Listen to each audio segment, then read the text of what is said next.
Benji Breitbart, laughingplace.com. Thanks once again for taking the time out to chat with me. Pleasure.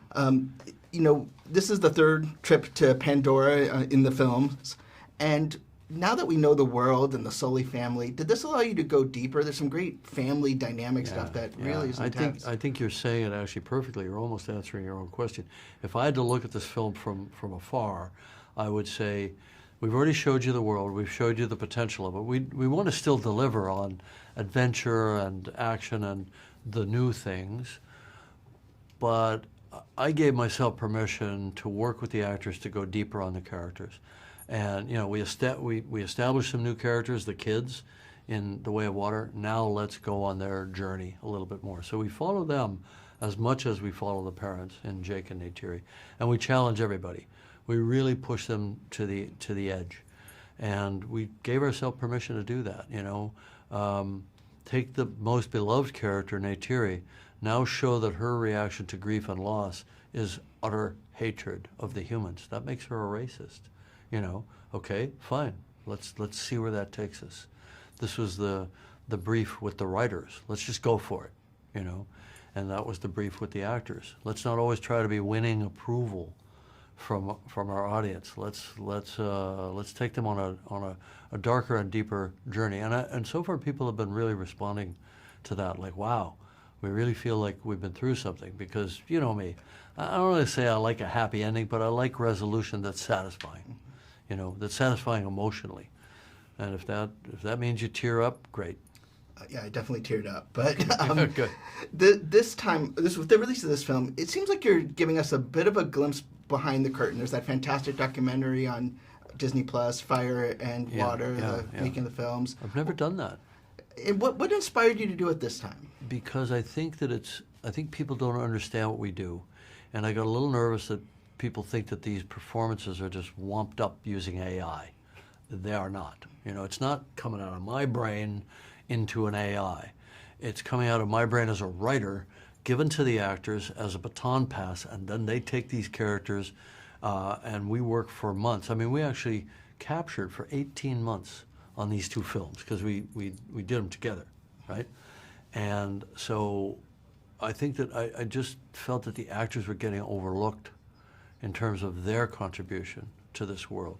Because when you go on a journey and you said you're tearing up, right? Those are people.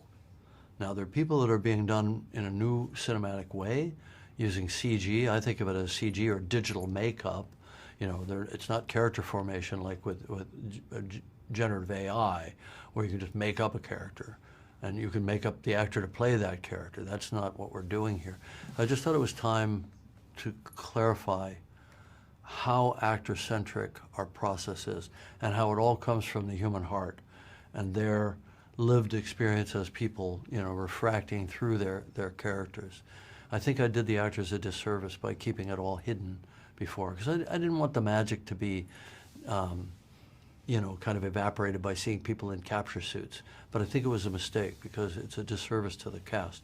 And people have been really responding to the behind-the-scenes stuff. It's like, oh, that's how they did it, And this film is dedicated to Jon Landau, your creative partner. And I remember when you received your Disney Legend Award and you mentioned him, there was cast members next to me who started crying because of the impact he had at the world of Pandora and Animal Kingdom and the way he engaged them. And he is now known for essentially being kind while being able to get things done. Right. What do you think his message will be in his legacy that we can take from him on that regard? I can plug his book. He wrote a book called The Bigger Picture. All right.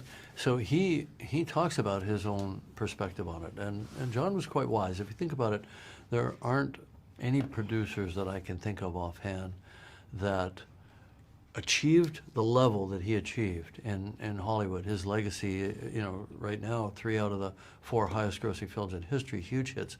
And he did it through kindness and through sharing and through creating an esprit de corps. And a lot of the Avatar family, the behind-the-scenes family, not the on-screen family, the camaraderie between the cast and the artists and so on, is his doing. It's just a motif or a theme, the way in which he produced a movie. He made people feel that they were doing something amazing every single day, even though it might be the hardest thing they've ever done, you know. And he was so inclusive that way.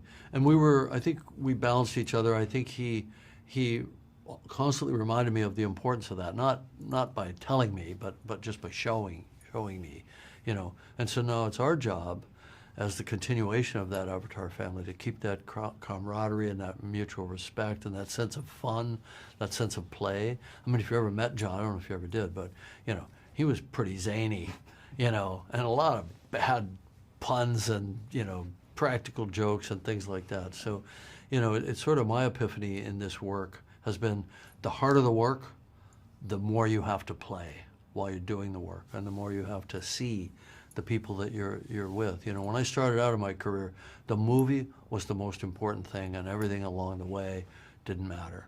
Now I look at it as the process, the day-to-day journey is the most important thing, and out of that will come a good movie, right? Just because everybody's switched on, they're bringing their best game.